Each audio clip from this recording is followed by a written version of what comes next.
السلام علیکم ورحمۃ اللہ وبرکاتہ۔ الحمد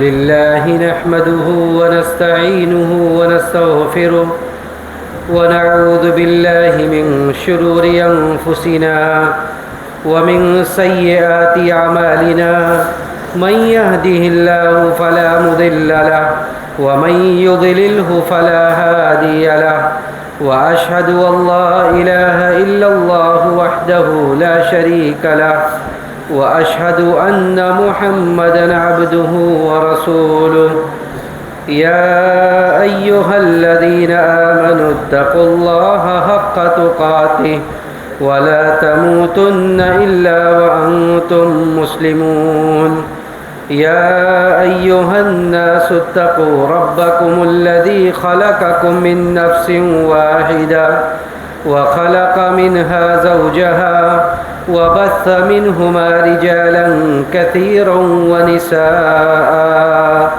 واتقوا الله الذي تساءلون به والأرحام إن الله كان عليكم رقيبا يا أيها الذين آمنوا اتقوا الله وقولوا قولا سديدا يصلح لكم أعمالكم ويغفر لكم ذنوبكم ومن يطع الله ورسوله فقد فاز فوزا عظيما أما بعد فإن خير الحديث كتاب الله وخير الهدي هدي محمد صلى الله عليه وسلم وشر الأمور محدثاتها وكل محدثة بدعة وكل بدعة ضلالة وكل ضلالة في النار أعوذ بالله السميع العليم من الشيطان الرجيم يثبت الله الذين آمنوا بالقول الثابت في الحياة الدنيا وفي الآخرة ويضل الله الظالمين ويفعل الله ما يشاء۔ صدر محترم، علماء اکرام، محترم بزرگوں، نوجوان ساتھیوں، عزیز ماں اور بہنوں، اس دنیا میں آنکھیں کھولنے والا ہر نفس اور ہر جان اپنے زندگی میں کئی ایک مراحل سے دوچار ہوتی ہے۔ ایک وہ وقت ہوتا ہے جب وہ اپنے ماں کے کوکھ میں، اپنے ماں کے پیٹ میں نطفہ کی شکل میں استقرار پاتا ہے، جب اندھیروں کے علاوہ، تاریکیوں کے علاوہ کچھ نہیں ہوتا ہے۔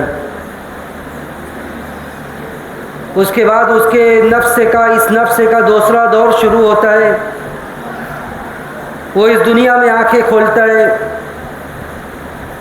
خیر و شر کو کماتا ہے، برائی اور اچھائی کرتا ہے، اور اپنے زندگی میں مختلف طرح کی آسانی اور پریشانی سے دوچار ہوتا ہے۔ اس کے بعد اس کی یہ سانسیں تھم جاتی ہے۔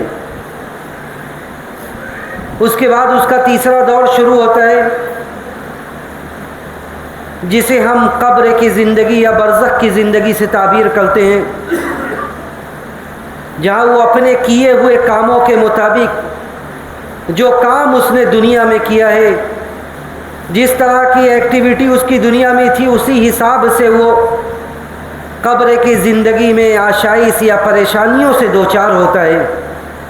اس کے بعد اس نفس کا آخری اور فائنل مرحلہ یہ ہوتا ہے کہ اس کے لیے جنت و جہنم کا فیصلہ کر دیا جاتا ہے۔ اگر جنت کا فیصلہ ہوگا تو یہ اللہ سبحانہ و تعالیٰ کے فضل و کرم سے جنت کا فیصلہ ہوگا، اور اگر اللہ سبحانہ و تعالیٰ اس کے لیے جہنم کا فیصلہ کرے گا تو یہ اللہ سبحانہ و تعالیٰ کا عدل و انصاف ہوگا۔ تو اس دنیا میں اس نفس میں جتنے نفس نے آنکھیں کھولا، جتنی جانوں نے اس دنیا کو دیکھا، وہ ان سارے مراحل کو پار لگاتے ہوئے وہ اس دنیا میں آتا ہے اور پھر دنیا سے جاتا ہے۔ آج جو باتیں میں چند باتیں عرض کرنا چاہتا ہوں اس کا تعلق تیسرے مرحلے سے، قبر کی زندگی، برزخ کی زندگی سے۔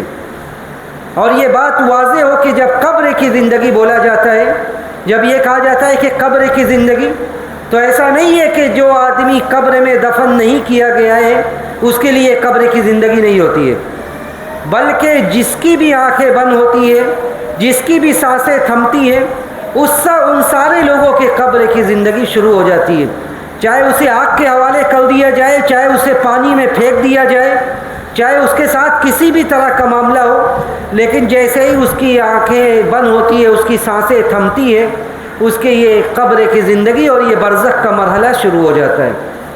اور یہ اسلام کے عقائد کا ایک حصہ ہے۔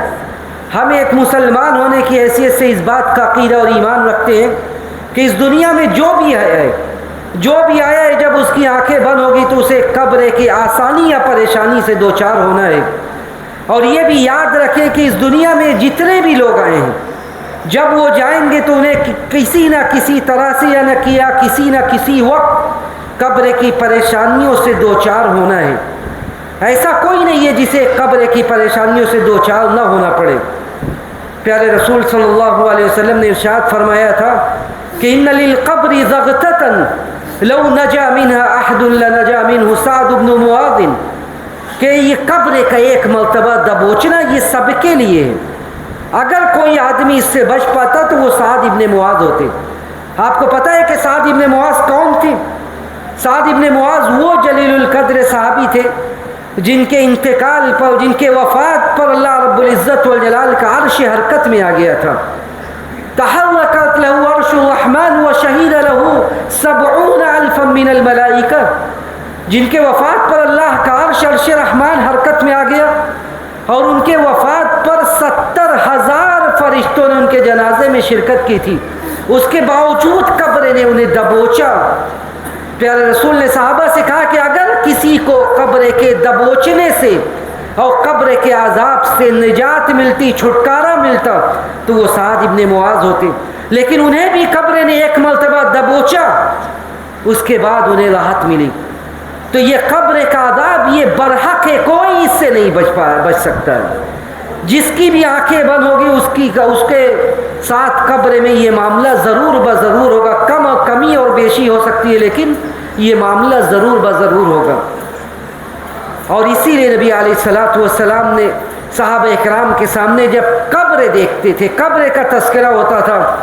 ابن ماجہ کی صحیح روایت ہے، پیارے رسول صلی اللہ علیہ وسلم بقی میں، جہاں جو مسلمانوں کی قبرستان تھی، آپ بقی میں ایک جنازے میں شرکت کے لیے پہنچتے ہیں، ابھی قبر کی کھدائی جاری ہے، قبر کھودی جا رہی ہے، آپ قبر کے کنارے بیٹھ جاتے ہیں، فجلس علی شفیر القبر، آپ قبر کے کنارے بیٹھ گئے، فبکا حتی بل الثری، آپ روتے ہیں، اتنا روتے ہیں کہ آپ کی داڑھی تر ہو جاتی ہے۔ اس کے بعد آپ صحابہ سے کہتے ہیں کہ یا اخوانی استعدوا لمثل هذا اليوم، یا اخوانی لمثل هذا، یا اخوانی، میرے بھائیوں، میرے ساتھیوں، میرے دوستوں، اس طرح کے دن کے لیے تم بھی تیاری کرو۔ اخوانی عدوا لمثل هذا اليوم، اس دن سے دوچار سب کو ہونا ہے، اس لیے آپ اس دن کے لیے، آج جس کے جنازے میں شرکت کے لیے ہم آئے ہیں، کل ہو سکتا ہے کہ ہمارا یہ جنازہ اور کوئی ہمیں لے کر آئے، اور یہ دنیا کی ریت ہے، یہ دستور ہے، یہ سنت ہے۔ جس نے بھی آنکھیں کھولی اسے موت کا جام پینا ہے، اور موت کا جام پینے کے بعد اس کے ساتھ قبر میں کیا معاملات ہوں گے، کیا کچھ ہوگا، یہ اللہ کے علاوہ کوئی نہیں جانتا ہے۔ اسی لیے پیارے رسول نے کہا کہ استعدوا لمثل هذا اليوم، میرے صحابہ اس دن کے لیے تم بھی تیاری کرو، کہیں ایسا نہ ہو کہ اس دنیا کی نعمتوں میں، اس دنیا کی زینتوں میں تم اس طرح لگے رہو کہ تم قبر کے عذاب اور قبر کی زندگی کو بھول جاؤ، اسے فراموش کر دو۔ پیارے رسول کہتے ہیں، حضرت عائشہ رضی اللہ تعالیٰ عنہ کہتی ہے کہ پیارے رسول پہلے کہتے تھے کہ اس امت کے مسلمانوں کو قبر میں عذاب نہیں ہوگا، قبر میں عذاب نہیں ہوگا۔ اما عائشہ کہتی ہے کہ ایک بوڑھی عورت میرے پاس آتی تھی، یہودیہ، وہ جب کوئی معاملہ ہوتا تھا، جب وہ کوئی خوشکن امر دیکھتی تھی تو وہ کہتی تھی کہ اللہ تمہیں قبر کے عذاب سے محفوظ کر دے، قبر کے عذاب سے بچا لے۔ کہتی اما عائشہ کہ ایک مرتبہ میں نے نبی علیہ الصلوۃ والسلام سے یہ بات کہی کہ یہ بوڑھی جب خوش ہوتی ہے تو اس طرح کہتی ہے. پیارے رسول نے گھبراتے ہوئے کہا کہ یہ غلط بات ہے، ایسا نہیں ہونے والا، یہ تو ان کے لیے یہود و نصارہ جو ان کو قبر میں عذاب ہوگا، اس امت کے مسلمانوں کو قبر میں عذاب نہیں ہوگا. اس کے بعد اما عائشہ کہتی ہے کہ کچھ وقت بعد نبی علیہ الصلوۃ والسلام میرے پاس آتے اور کہتے ہیں کہ اے عائشہ اس امت کے لوگوں کو بھی قبر میں عذاب ہوگا، ان هذه الامه تبتلى في قبورها، اے میری بیوی اس امت کے مسلمانوں کو بھی قبر میں عذاب ہوگا، اور یہ قبر کسی کو نہیں چھوڑنے والی ہے. ہر آدمی برزخ کی زندگی میں قبر کے زندگی میں عذاب سے دو چار ہوگا. اور اس کی جو آیت کریمہ میں نے خطبہ مسنونہ کے بعد پڑھی، حضرت عبداللہ ابن عباس اور دوسرے مفسرین کہتے ہیں کہ یثبت اللہ الذین آمنوا بالقول الثابت فی الحیات الدنیا وفی الآخرہ، کہ اللہ نے فرمایا کہ یثبت اللہ الذین آمنوا بالقول الثابت فی الحیات الدنیا وفی الآخرہ. بزرگوں اور دوستوں، یہ کلمہ توحید میں وہ برکت ہے، یہ لا الہ الا اللہ جس کلمے کو پڑھ کر ہم اسلام میں داخل ہوئے، اس کلمے میں وہ برکت ہے جس کی برکت ہم دنیا میں بھی دیکھتے ہیں اور قبر کی زندگی میں بھی دیکھیں گے اور آخرت میں بھی دیکھیں گے. جس نے صدق دلی کے ساتھ، اخلاص کے ساتھ، خلوص الہیت کے ساتھ کلمہ توحید کا اقرار کر لیا، وہ دنیا میں بھی فلاح یابی اور کامرانی سے ہمکنار ہوگا، برزخ کی زندگی میں بھی اسے فائدہ ہوگا اور آخرت میں بھی اسے فائدہ ہوگا. اور اس آیت میں اللہ نے کہا کہ اللہ سبحانہ و تعالیٰ قول ثابت کے ذریعے، جو ثابت قدمی نصیب کرنے والا جو کلمہ ہے، اس کلمے کے ذریعے مسلمانوں کو دنیا میں بھی ثابت قدمی دے گا، اور یثبت اللہ الذین آمنوا بالقول الثابت فی الحیات الدنیا وفی الآخرہ، اور آخرت میں بھی دے گا. کس طرح کی ثابت قدمی ہے؟ یہ کیا معاملہ ہے جس پس منظر میں یہ آئے تھے؟ ذرا یاد کیجئے اس واقعے کو کہ ایک انسان جب اس قبر میں جب اپنے آخری انجام تک پہنچتا ہے، قبر میں اس کو دفن کیا جاتا ہے. اس بے بسی کو یاد کیجئے. چند پل جب ہم تنہائی میں بیٹھے تو ہم یہ سوچیں کہ اس دنیا میں نعمتوں میں جینے والا انسان، اس دنیا میں وہ انسان جسے سب کچھ ملا ہے، اس کی کوئی بھی آرزو ادھوری نہیں ہے. اس کے باوجود جب وہ قبر میں جاتا ہے، قبر میں اس کی اولاد، اس کے قرابتدار اقربا اسے دفن کر کے جانے لگتے ہیں. وہ نبی کے احادیث کے نص کے مطابق وہ اپنے اقربا کے جانے کے آواز کو، ان کے جوتوں کی آواز کو سن رہا ہے کہ یہ سب لوگ ہمیں چھوڑ کے جا رہے ہیں، جوتوں کی آواز کو سن رہا ہے کہ یہ لوگ اسے چھوڑ کر جا رہے ہیں. اس کے بعد جو جب لوگ چھوڑ کر چلے جاتے، آنے والے تو تین اس کے ساتھ آتے ہیں. ایک اس کا مال آتا ہے، اس کی اولاد آتی ہے، اور اس کا عمل آتا ہے. اس کے مال اور اس کی اولاد سب اسے چھوڑ کر تنہا چلے جاتے ہیں، اور اس کا عمل اس کے ساتھ باقی رہ جاتا ہے. اور اس کے بعد پھر اس کے زندگی کا اصل مرحلہ شروع ہوتا ہے. قبر میں اس کو دفن کیا جاتا ہے، اور اسی وقت فرشتے آتے ہیں اور اسے آ کر بیٹھاتے ہیں. فرشتے آ کر بیٹھاتے ہیں، اور جو سوال ہمیشہ سے مسلمانوں کے لیے آؤٹ ہے، یہ ایسے سوالات ہیں، تین سوال جو آپ سب کو پتہ ہے، ہم سب کو پتہ ہے، اور ہم یہ سوچتے ہیں کہ یہ سوالات تو بڑے آسان ہیں، بڑے آسان سے سوال ہیں. قبر میں آپ سے پوچھا جائے گا، ہم سے پوچھا جائے گا کہ ہمارا رب کون ہے؟ من ربک، ہمارا رب کون ہے؟ اب ابھی آپ سے پوچھا جائے ہمارا رب کون ہے، تو شاید ایک مسلمان کا معمولی سا بچہ بھی بتا دے کہ ہمارا رب کون ہے. لیکن یہ یقین رکھیے کہ یہ زندگی بھر کے اعمال کا خلاصہ ہوگا، یہ زندگی بھر کے کیے ہوئے کاموں کا نتیجہ ہوگا، کہ جب آپ سے یہ پوچھا جائے گا کہ آپ کا رب کون ہے، تو آپ کا رب کے ساتھ تعلق جو تھا، اس بنیاد پر آپ کی زبان سے الفاظ نکلیں گے. آپ کا جو عمل تھا، اس عمل کی بنیاد پر آپ کو یہ توفیق ملے گی کہ آپ اللہ کے کا نام اپنے زبان سے نکال سکے، آپ یہ کہہ سکے کہ میرا رب اللہ ہے. یہ کوئی آسان سوال نہیں، بلکہ اگر زندگی بھر جس نے توحید کو چھوڑ کر زندگی گزاری ہے، زندگی بھر جس نے اللہ کو اپنا رب نہیں مانا ہے، زندگی بھر جو توحید کے راستے سے ہٹ کر اپنے زندگی کو راستہ اس نے بنایا ہے، تو معاف کیجیے، وہ قبر میں بھی سوال کا جواب نہیں دے سکے گا کہ اس کا رب کون ہے.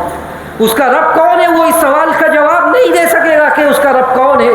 کس رب کو وہ مانتا تھا، کس کے لیے وہ عبادتیں کرتا تھا، کس کے سامنے وہ جھکتا تھا. یہ زندگی بھر کے اعمال کا خلاصہ ہوگا کہ آپ کی زبان اس لفظ سے کے ساتھ گویا ہوگا کہ آپ کا رب اللہ ہے. پہلا سوال ہوگا کہ آپ کا رب کون ہے؟ بندہ کہے گا جو مسلمان ہوں گے، جو توحید پر چلنے والے ہوں گے، وہ کہیں گے میرا رب اللہ ہے۔ اور اس کے بعد پوچھا جائے گا تمہارا دین کیا ہے، کس دین کو تم مانتے تھے، کس دین کے مطابق زندگی گزارتے تھے؟ مسلمان کہے گا میرا دین اسلام ہے۔ اس کے بعد تیسرا سوال ہوگا کہ اس بندے کے بارے میں آپ کیا کہتے ہیں جس بندے کو آپ کی طرف بھیجا گیا تھا؟ کہا ایک مسلمان، ایک موحد، رسول کی رسالت کی تصدیق کرنے والا، وہ کہے گا کہ وہ ہمارے درمیان بھیجے ہوئے نبی اور رسول تھے، آخری نبی اور پیغمبر تھے جس پر ہم ایمان لے آئے۔ اس کے بعد جب وہ 3 سوالوں کا جواب دے دے گا تو ایک چوتھا سوال بھی ہوگا، اور ایک چوتھا سوال یہ ہوگا کہ کیسے آپ کو ان باتوں کا علم ہوا؟ آج دین کا علم، دین کی تعلیم، یہ سب سے معمولی بات ہے۔ دین کا علم، دین کی تعلیم، یہ سب سے ہلکی بات ہے۔ جو گھر کا سب سے بوندا بچہ ہوگا اس کو دین کے تعلیم میں لگا دیا جائے گا، اور جو بریلینٹ ہوگا، جو ذہین ہوگا، اس کو کہاں لگایا جائے گا؟ اس کو اسکولوں میں لگایا جائے، اس کو کالجوں میں لگایا جائے تاکہ وہ پڑھ کر دنیا کمائے۔ اور جو سب سے ماں باپ کی نظر میں عام طور سے جو سب سے کمزور ہوگا اس کو دین کے لیے لگا دیا جائے گا۔ یا دین کا فائدہ آپ کو دنیا میں بھی ہو رہا ہے، آخرت میں بھی ہوگا، قبر میں بھی ہو رہا ہے۔ آپ سے جب یہ پوچھا جائے گا کہ آپ نے کیسے علم حاصل کیا، کیسے آپ کو کیسے پتا کہ آپ کا رب کون ہے؟ آپ کو کیسے پتا کہ آپ کس دین کو ماننے والے؟ آپ کو کیسے پتا کہ آپ کی طرف جو جس آدمی کو بھیجا گیا تھا نبی اور رسول بنا کر، وہ کون تھے؟ یہ کیسے آدمی کو پتہ چلے گا؟ جو دین کا علم حاصل کرے گا، جو کتاب اللہ اور سنت رسول اللہ کا علم حاصل کرے گا، اسے پتہ ہوگا اس بات کا۔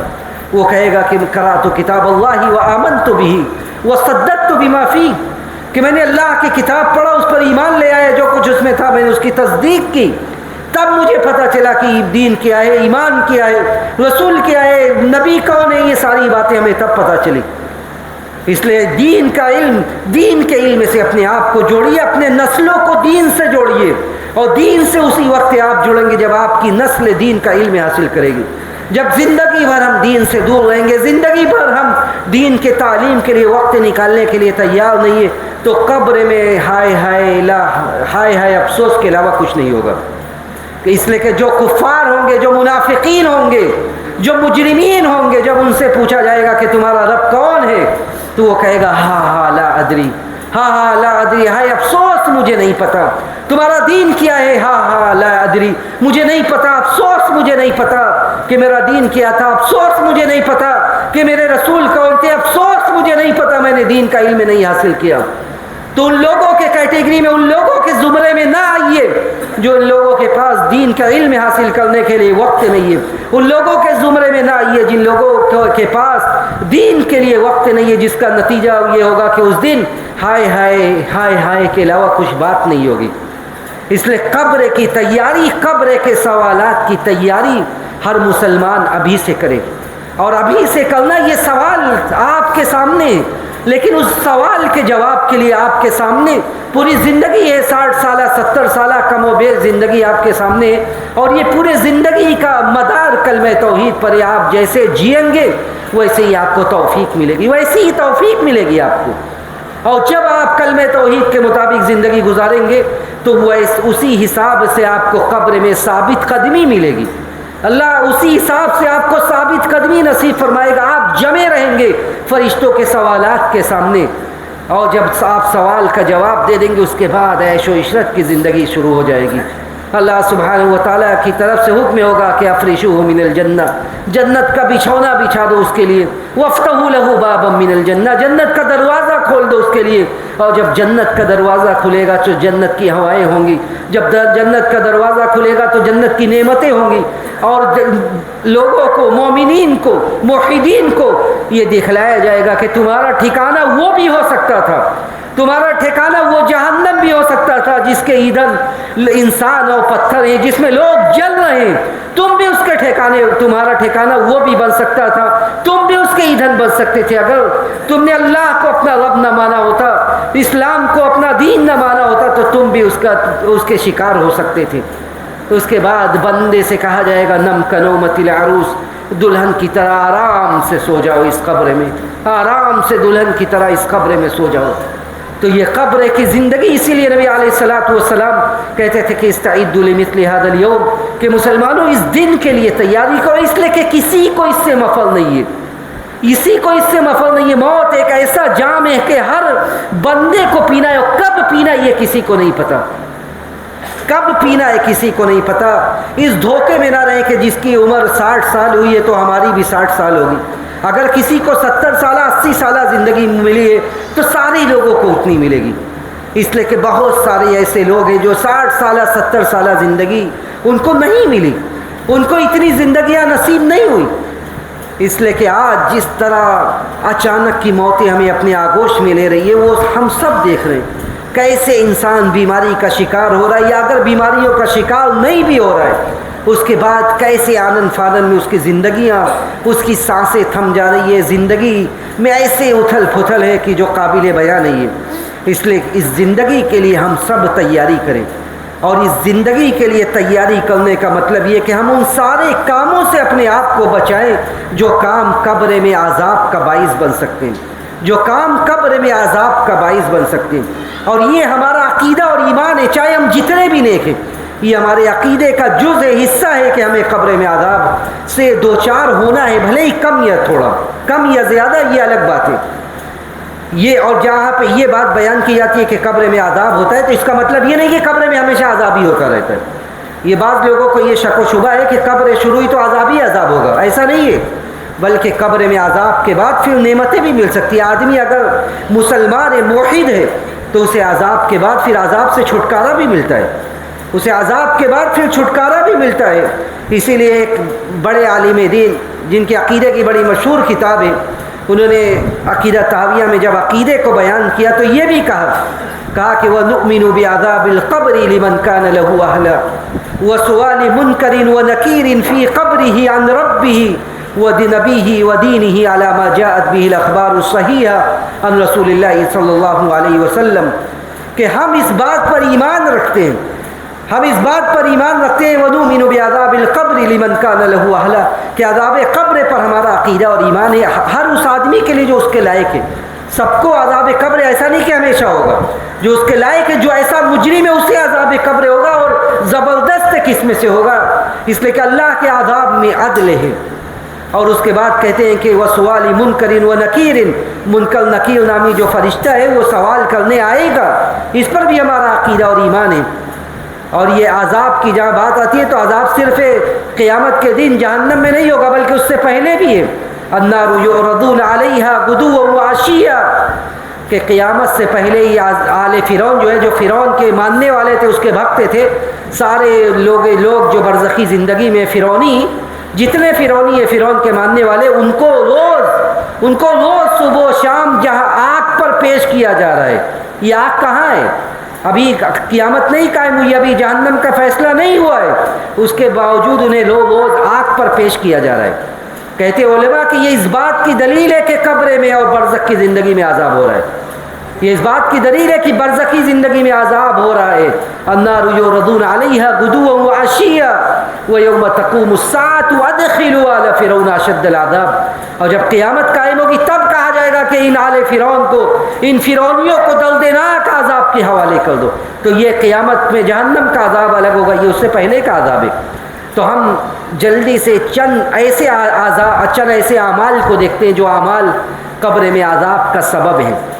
نبی علیہ الصلوۃ والسلام کی کئی ایک احادیث مبارکہ ہے، جس میں سے چند میں آپ لوگوں کے سامنے رکھتا ہوں۔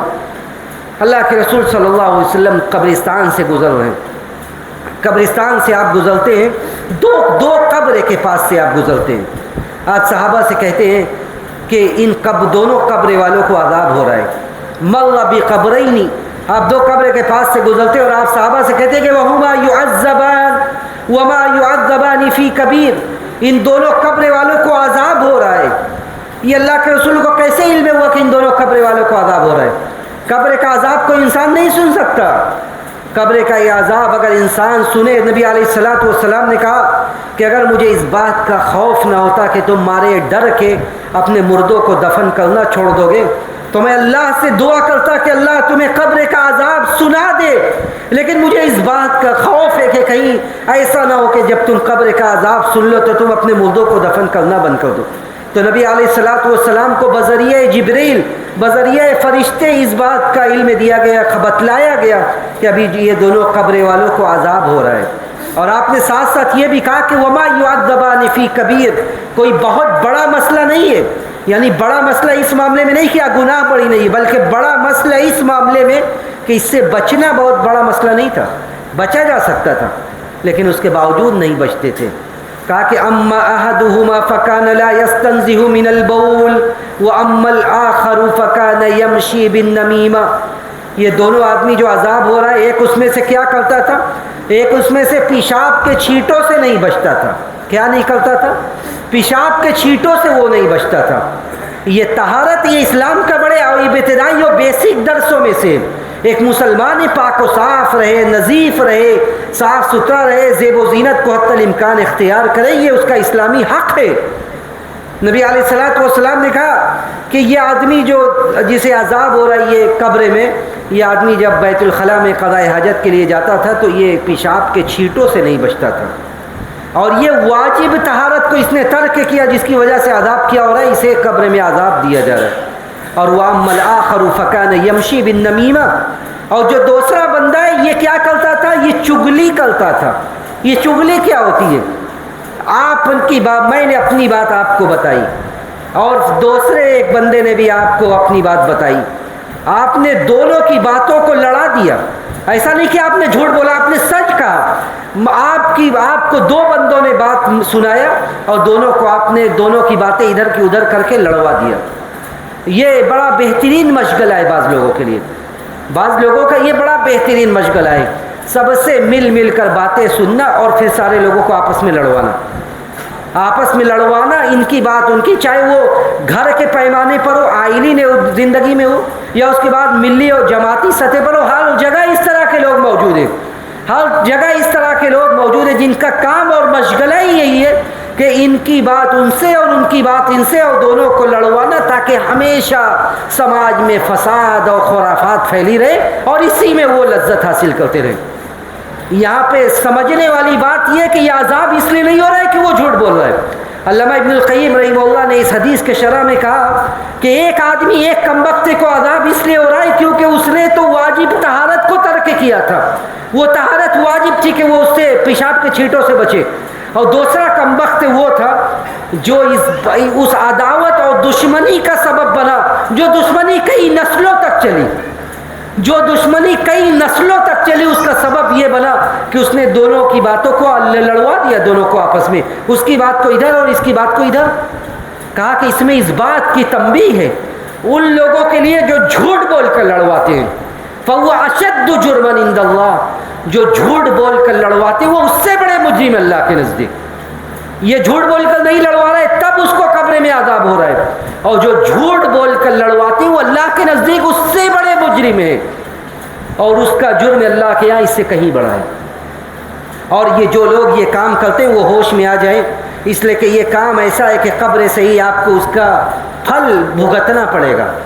قبر ہی سے آپ کو جو آپ کرتوت کرتے رہے زندگی بھر، اس کا عذاب آپ کو قبر سے ہی شروع ہو جائے گا۔ تو یہ دو عذاب تھا، یہ دو کام تھا، پہلی طہارت کا صحیح طرح سے حاصل نہ کرنا، اور دوسرا چگلی کرنا، ادھر کی بات ادھر کر کے لڑوانا۔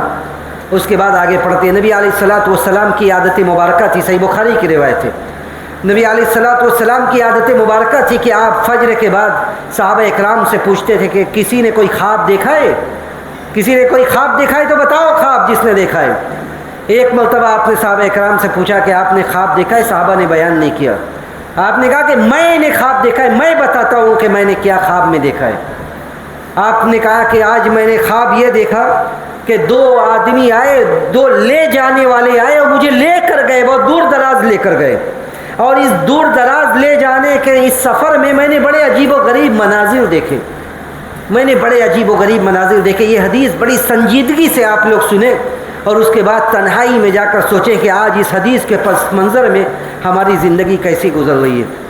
پیارے رسول کہتے ہیں کہ ہم جب اس دو آدمی کے ساتھ جب میں اس سفر میں آگے بڑھا، میں دیکھتا ہوں کہ ایک آدمی لیٹا ہوا ہے، ایک آدمی لیٹا ہوا ہے، اور اس کے بغل میں ایک آدمی کھڑا ہوا ہے جس کے ہاتھ میں پتھر ہے، اور وہ اس پتھر کو کھینچ کر اس کو مار رہا ہے۔ جو آدمی لیٹا ہوا ہے یا بعض روایت کے حساب سے وہ بیٹھا ہوا ہے اور یہ آدمی اسے کھینچ کر پتھر مار رہا ہے. جب پتھر مارتا ہے تو اس کا سر خون آلود ہو جاتا ہے, خون بہنے لگتا ہے, سر پھٹ جاتا ہے اور پتھر لڑک کر دور چلا جاتا ہے. جب تک یہ بندہ آگے بڑھتا ہے, پتھر واپس لاتا ہے, تب تک اس آدمی کا سر صحیح ہو جاتا ہے. جسے مارا جا رہا ہے اس کا سر صحیح ہو جاتا ہے, ابھی خون بہ رہا ہے, لیکن جتنے دیر میں وہ پتھر کو واپس لے کر آتا ہے یہ آدمی صحیح ہو جاتا ہے.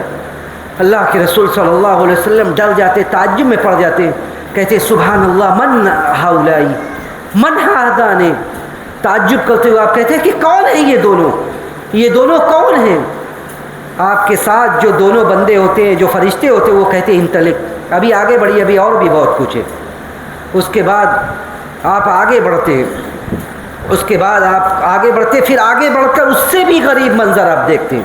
آپ دیکھتے ہیں کہ ایک آدمی لیٹا ہوا ہے چیت, ایک آدمی بیٹھا ہوا ہے, بلکہ ایک آدمی بیٹھا ہے اور اس کے بغل میں جو آدمی ہے اس کے ہاتھ میں ایک ہتھیار, ایک لوہے کا آنکڑا ہے جس سے وہ اس کے منہ کو کھینچ رہا ہے.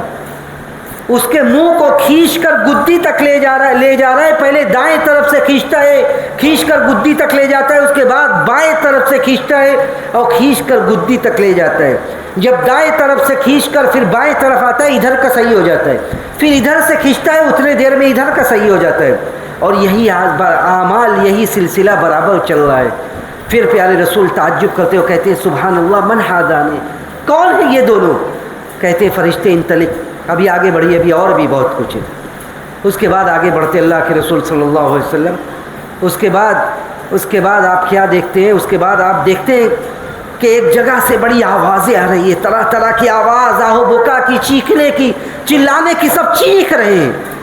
آپ جھانکنے کی کوشش کرتے تو آپ دیکھتے ہیں کہ ایک تندور کی طرح کی جگہ ہے جس کے اوپر کا حصہ بڑا تنگ ہے اور نیچے چوڑا ہے. اور جب آپ اس میں جھانکنے کی کوشش کرتے تو آپ دیکھتے ہیں کہ اس میں مادرزاد برہنہ مرد اور عورتیں ہیں, پورے مکمل برہنہ ننگے مرد اور عورتیں ہیں اس میں. اور جب اس میں آگ جل رہی ہے, جب آگ کی لپٹ, جب آگ اوپر آنے لگتی ہے تو یہ سب چیختے ہیں, چلاتے ہیں, لیکن انہیں نکلنے کا موقع نہیں ملتا. آپ پوچھتے ہو صحابہ اکرام کو بتاتے ہوئے کہتے ہیں کہ میں ان دونوں سے پوچھتا ہوں, یعنی فرشتوں سے میں نے پوچھا من ہؤلائی, کون ہے یہ لوگ کون ہیں جو اس طرح مادرزاد ننگے اور چیخ رہے ہیں, چلا رہے ہیں, اور ان کو کوئی عذاب سے راحت نہیں مل رہی, سزا سے راحت نہیں مل رہی ہے. فرشتے کہتے ہیں ابھی آگے بڑھیے. اس کے بعد آپ دیکھتے ہیں کہ ایک نہر ہے. یہاں دنیا میں نہریں ہوتی ہے, پانی ہے, صاف پانی, اس میں لوگ تیرتے ہیں, سوئمنگ کرتے ہیں. اس نہر کو آپ نے دیکھا کہ جو خون کی نہر ہے, وہ نہر خون کی ہے. اس میں ایک بندہ تیر رہا ہے, تیرنے کی کوشش کر رہا ہے, اور سرہانے سائڈ پر ایک بندہ بیٹھا ہوا ہے جس کے ہاتھ میں چھوٹے چھوٹے پتھر ہیں. اور جب یہ آدمی تیرتے ہوئے یہ ساحل پر پہنچتا ہے, یہ کنارے پر پہنچتا ہے, تو یہ کنارے بیٹھا ہوا آدمی جس کے ہاتھ میں پتھر ہے, وہ پتھر اٹھاتا ہے, اٹھا کر اس کے منہ میں دے مارتا ہے. اور منہ میں جب اس کے پتھر جاتا ہے تو وہ چاروں ناچار پھر لوٹ جاتا ہے اور پھر جا کر تیرنے لگتا ہے. اس کے منہ میں پتھر ڈالا جاتا ہے اور وہ پھر جا کر اسی خون کی نہر میں تیرنے لگتا ہے. اس حدیث میں اللہ کے رسول صلی اللہ علیہ وسلم نے اس کے علاوہ اور بھی چیزیں بتلائی, لیکن میں 4 چیزوں کا ذکر کرتا ہوں اور اس کی وضاحت کرتا ہوں کہ یہ کون سے لوگ تھے. حدیث کے آخر میں نبی علیہ الصلوۃ والسلام نے صحابہ اکرام سے کہا کہ یہ لوگ کون سے تھے اور یہ کن لوگوں کے بارے میں باتیں ہو رہی تھی. یہ وہ لوگ تھے جنہیں برزخ کی زندگی میں, قبر کی زندگی میں عذاب دیا جا رہا ہے. پہلا جو بندہ جس کے سر کو پتھر سے کچلا جا رہا ہے, یہ کون ہے؟ یہ کوئی اور نہیں بلکہ وہ بندہ تھا جسے اللہ سبحانہ و تعالیٰ نے قرآن کا علم دیا تھا, جو قرآن پڑھنا جانتا تھا, جسے قرآن یاد تھی, جو قرآن کو پڑھ کر قیام اللیل اور تہجد سے اپنی راتوں کو آباد کر سکتا تھا, جو قرآن کو پڑھ کر سمجھ سکتا تھا, قرآن کا علم جسے اللہ نے دیا تھا. وہ کیا کرتا تھا؟ اللہ کے نبی صلی اللہ علیہ وسلم نے کہا کہ وہ آدمی فهو كان يرفض القرآن وينام عن الصلاة المفروضہ.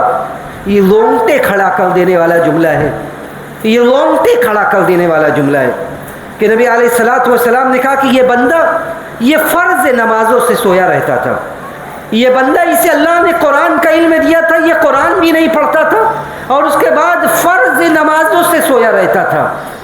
آج اس کی سزا یہ ہے کہ اس کے سروں کو کچلا جا رہا ہے، اس کے سروں کو کچلا جا رہا ہے اور اس عذاب میں وہ مسلسل برزخ کی زندگی میں اس کے سر کو کچلا جا رہا ہے. اس کا جرم کیا تھا؟ اس کا جرم یہ تھا کہ اللہ نے اتنی بڑی نعمت اس کے اوپر دی کہ اسے قرآن کا علم دیا. قرآن کا علم ہے بزرگوں دوستو، یہ معمولی علم نہیں ہے. دین کا علم یہ معمولی علم نہیں ہے.